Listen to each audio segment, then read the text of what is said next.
A Rádio Rio de Janeiro leva até você Mediunidade e Obsessão. Um programa que se propõe tirar suas dúvidas sobre esses dois temas com base na doutrina espírita. Apresentação: Moisés Santos.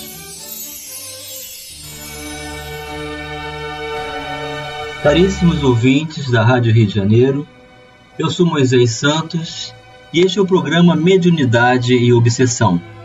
Vamos continuar estudando as mensagens dos mentores que nos trazem as perspectivas do mundo espiritual, do relacionamento com os espíritos desencarnados, as instruções sobre as reuniões mediúnicas, os programas, os trabalhos do bem.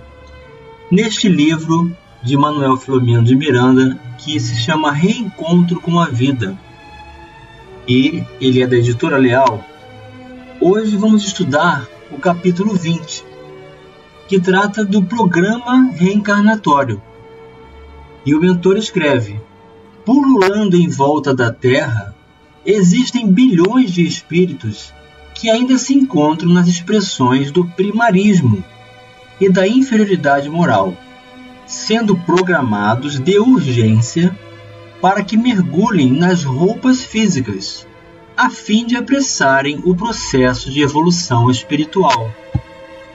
Então, meu caro ouvinte, logo aqui no início do primeiro parágrafo desse capítulo, nós temos essa informação. Ainda estamos lidando com situações de primarismo e inferioridade moral de muitos indivíduos, aguardando que o planeta possua condições propiciatórias ao seu desenvolvimento intelecto-moral. Formam uma compacta multidão de seres ansiosos e inquietos, que de alguma forma intoxicam-lhe a psicosfera, atingindo seus habitantes, ainda não treinados para os grandes desafios de ordem espiritual. Enquanto os valiosos recursos da ciência e da tecnologia já proporcionam equipamentos fisiológicos resistentes para possibilitar o desenvolvimento moral dos reencarnantes, travam-se renhidas batalhas de comportamento entre os sentimentos que os caracterizam e o estágio espiritual do orbe terrestre.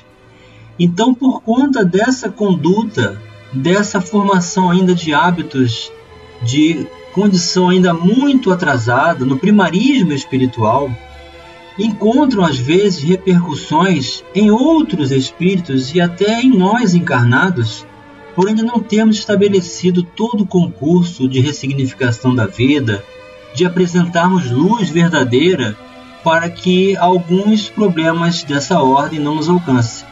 Então acabam influenciando a nossa psicosfera também.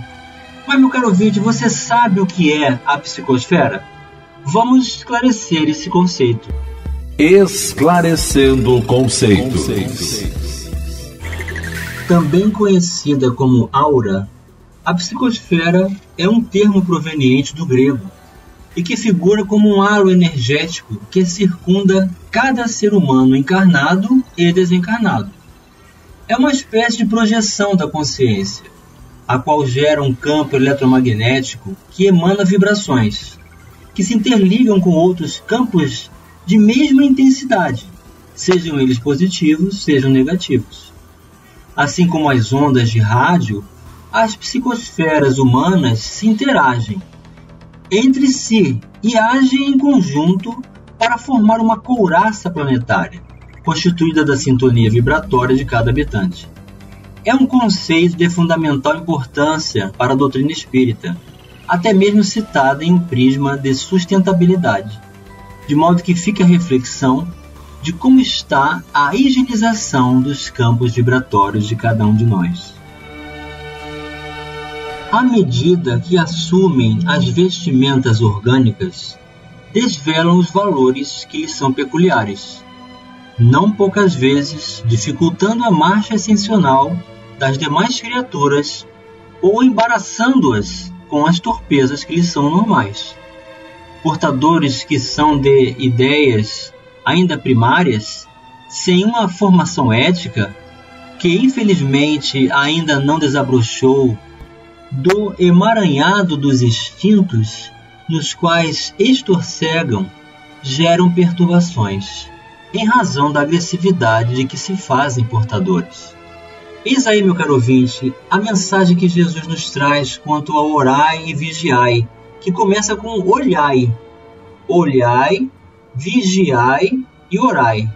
Nessa ordem, porque Jesus não deixou de nos informar dessa condição de comunhão de psicosferas em algum item que ainda nos faltam restabelecer e reconsiderar e que nos torna receptivo em conexões com essas condições. O que lhes é natural na conduta já não corresponde aos padrões estabelecidos na casa terrestre, onde se encontram.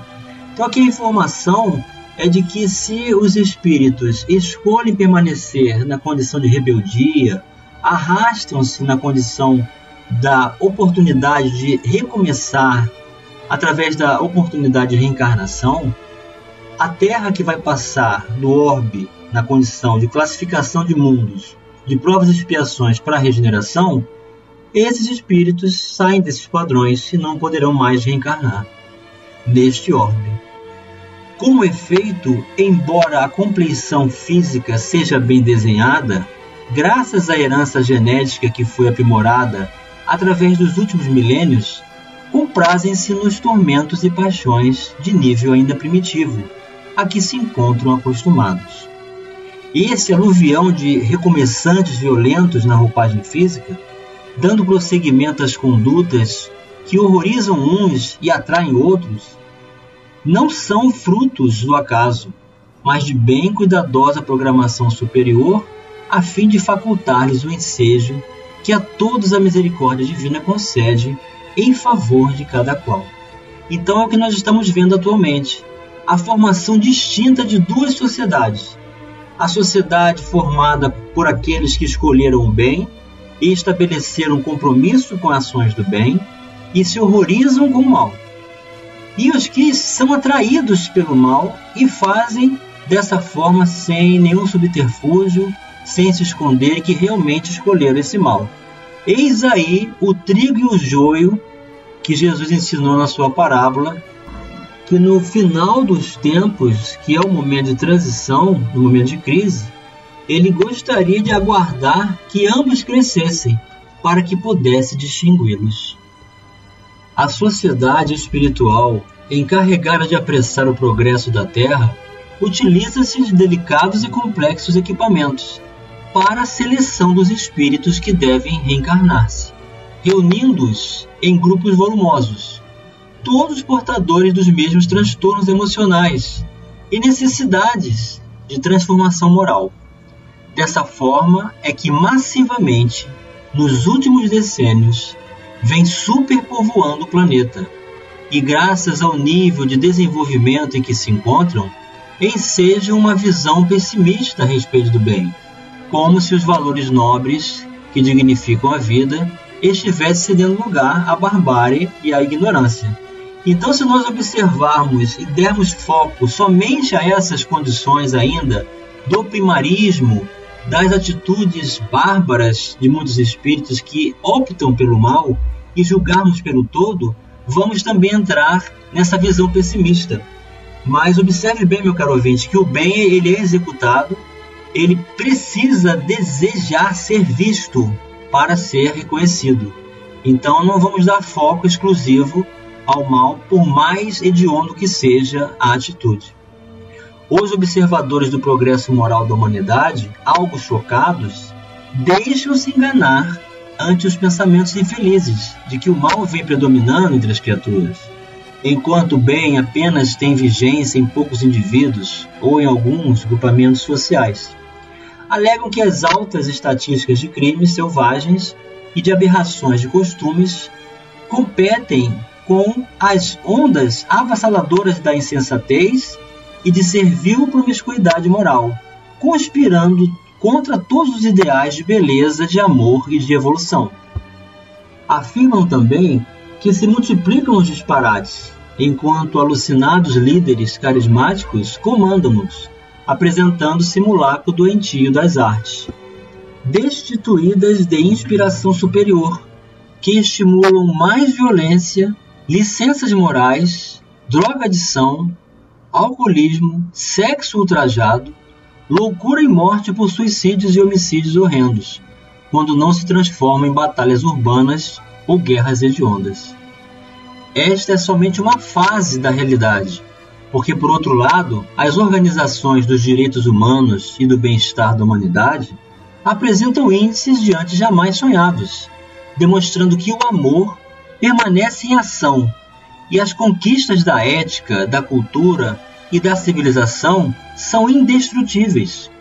A paisagem é comovedora, porque sem dúvida reencarnam-se também procedentes de elevadas esferas, missionários do conhecimento e do amor, do progresso e da fraternidade, que vêm amenizar as dificuldades cruentas, tornando-se exemplos do dever, do bem e da felicidade, assim conseguindo atrair expressivo número desses irmãos atônitos, que despertam para outros significados existenciais.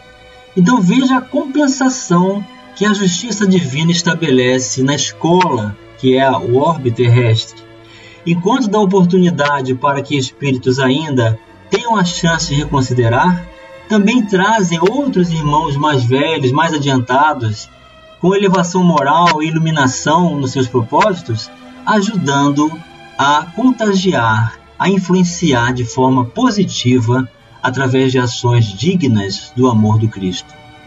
Fascinados pela irradiação de bondade, de ternura e de compaixão que deles emana, acompanham-nos, desenvolvendo a centelha de luz que neles se encontra emboscada. A supremacia do bem no mundo é incontestável, em face das ocorrências que enobrecem o gênero humano, que já pugna com sacrifício e emoção superior pelos grandiosos valores que constituem a sociedade. Então é assim, meu caro ouvinte, Deus nos dá a oportunidade de convivência com irmãos mais velhos e com irmãos mais atrasados, para que possamos fazer também a nossa escolha e nos permitir ser influenciados pela luz e termos como referência atitudes, não como exemplos vivos, porque exemplo maior é o nosso Mestre Jesus. Ele é guia e modelo da humanidade. Mas muitos arautos do Evangelho, já conquistando essas condições de ações dignas do amor do Cristo, executando-as com muita atitude tranquila, espontânea, natural, ajuda-nos a entender que nós também podemos chegar lá. Vamos continuar com esse raciocínio já no próximo bloco. A Rádio Rio de Janeiro está apresentando Mediunidade e Obsessão. Participe do programa Mediunidade e Obsessão enviando sua sugestão ou pergunta para o e-mail meo@radioriodejaneiro.am.br ou pelo WhatsApp 984867633 aos cuidados de Moisés Santos. A Rádio Rio de Janeiro está apresentando Mediunidade e Obsessão. Apresentação: Moisés Santos. Caríssimos ouvintes da Rádio Rio de Janeiro, voltamos agora para o segundo bloco do nosso programa de hoje, onde estamos estudando a obra Reencontro com a Vida, de Manuel Filomeno de Miranda. Hoje o capítulo 20, Programação Reencarnatória. Hoje temos a participação do internauta. Participação do internauta. É o nosso caríssimo e querido José Jorge, de Minas Gerais. Ele nos coloca: uma pessoa desencarnada não tem corpo físico, não tem sensações, ou pelo menos não deveria ter. Mas como você disse no último programa, existe um mundo físico nas colônias, onde atividades laborais, alimentos líquidos, etc., estão em condição de materialidade, mas rarefeita na vida espiritual. A pergunta é: como ficam as sensações, os sentimentos, a percepção da realidade pelos desencarnados? Eles enxergam, ouvem, sentem muito diferente de nós? Muito obrigado pela sua participação, caríssimo José Jorge. Primeiro temos que substituir aqui mundo físico por mundo psicofísico, que é o mundo espiritual. Alimentos líquidos por compatíveis com o nível vibratório do plano espiritual. Não é a mesma condição material nossa. Então é uma linguagem diferente, porque é um plano diferente. É mais rarefeito? Sim. Agora, eles enxergam, ouvem, sentem muito diferente de nós? Sim, porque atuam com o órgão do perispírito, que servem de órgão único de percepção para todos esses recursos. As sensações, os sentimentos e as percepções estão todas subordinadas à força adesiva que une o corpo ao perispírito. Então, quanto mais adesão existe do corpo ao perispírito, mais sensações e lembranças ele ainda vai ter. Tudo que puder ajudar na diminuição dessa força e na rapidez do desprendimento proporcionará menos sensações dos registros dessa memória de conexão com o corpo físico. Então, apesar do espírito não trazer mais o corpo físico, ele ainda tem a memória e o registro em vestígios no perispírito. E isso os reporta as sensações de frio, de fome, de cansaço. E, portanto, quanto mais ele realizar esse desapego, mais adaptação ele terá ao mundo espiritual. É uma grande transição. Muito obrigado pela sua participação, querido. Voltando ao capítulo, há muito joio na seara. No entanto, o trigal nutriente é mais exuberante e produtivo. Veja a frase do mentor. Ele está fazendo uma alusão exatamente à parábola do joio e do trigo. Então, onde é que nós estamos nos focando mais? No joio ou no trigo? Porque o trigo é nutriente e é mais exuberante. Para transformar a erva má em alimento, é que a reencarnação faculta a todos as mesmas oportunidades de modificação de estrutura fundamental de que se constitui. É compreensível, portanto, que se esteja travando no mundo uma batalha inevitável, porque é necessária, fomentadora do progresso. Da mesma forma que a labareda modela os metais, o sofrimento moral trabalha em favor da transformação do espírito, em processo de crescimento para Deus. Então Deus permite que haja essa convivência de diferentes níveis morais e espirituais para que nós aprendamos a fazer a distinção do joio e do trigo, do bem e do mal. Sem que tenham oportunidade de vivenciar o mundo terrestre mediante a reencarnação, imantados psíquica e magneticamente ao orbe, como se encontram, atrasariam o próprio e o desenvolvimento geral, em razão das altas cargas mentais e fluídicas sobre os seus habitantes desprevenidos e desequipados de recursos defensivos. Em tudo vige a providencial presença de Deus, que trabalha em favor da felicidade e do progresso em todas as dimensões do universo.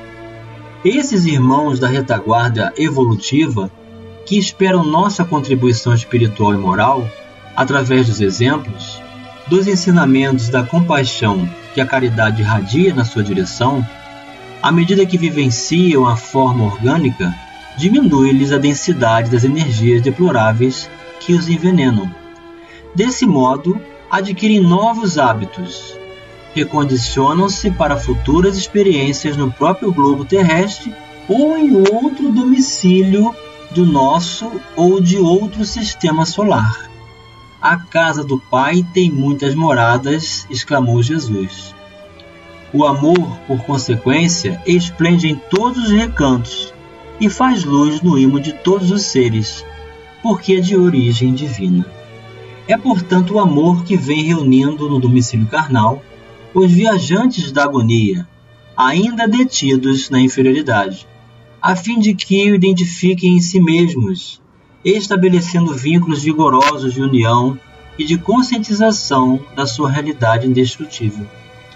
Desse modo, a cada instante, partem do mundo espiritual na direção do processo evolutivo, milhares de espíritos em trânsito dos primórdios do instinto para a inteligência, desta para a razão, e alcançando a intuição.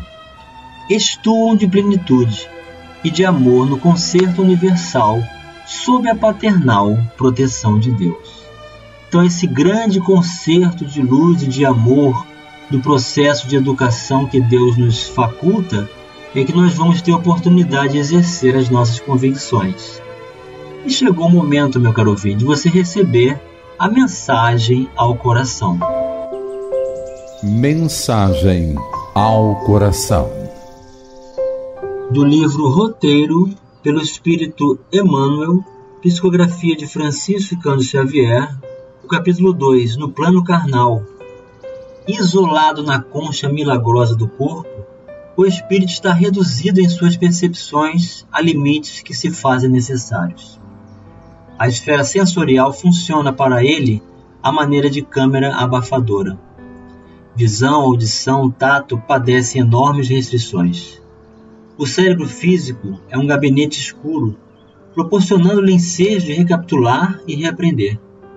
Conhecimentos adquiridos e hábitos profundamente arraigados nos séculos aí jazem na forma estática de intuições e tendências.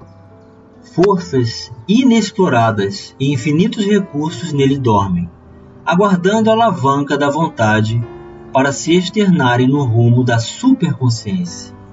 No templo miraculoso da carne, em que as células são tijolos vivos na construção da forma, nossa alma permanece provisoriamente encerrada, em temporário ouvido, mas não absoluto, porque se transporta consigo mais vasto patrimônio de experiência. É torturado por indefiníveis anseios de retorno à espiritualidade superior, demorando-se enquanto no mundo opaco, em singulares e reiterados desajustes.